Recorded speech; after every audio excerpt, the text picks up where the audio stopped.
ये पेपर है RPSC second grade का और इसमें देखो ये प्रश्न आया है पंच महायज्ञेषु न गण्यते, 5 महायज्ञों में गणना नहीं होती है।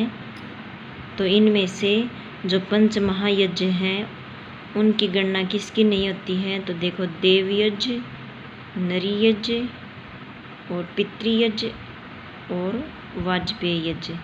तो ये वाजपेय यज्ञ है, इसकी गणना पंच महायज्ञों में नहीं होती है। तो हम देख लेते हैं पंच महायज्ञों में कौन कौन से यज्ञ आते हैं।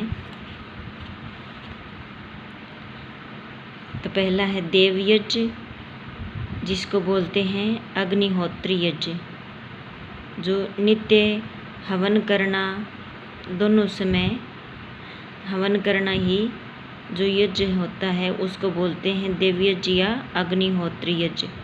एक होता है ऋषि यज्ञ, इसका दूसरा नाम है ब्रह्म यज्ञ।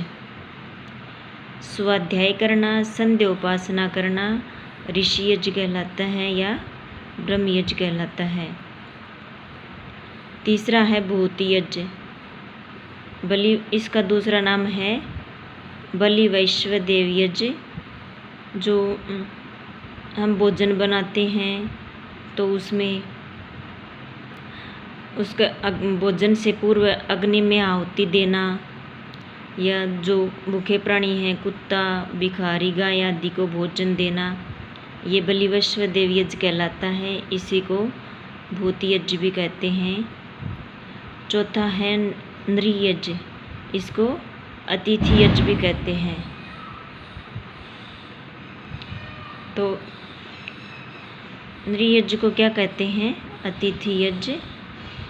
जैसे कोई साधु महात्मा, सज्जन इत्यादि को भोजन कराना, वस्त्र देना, दक्षिणा आदि से संतुष्ट करना अतिथि यज्ञ कहलाता है।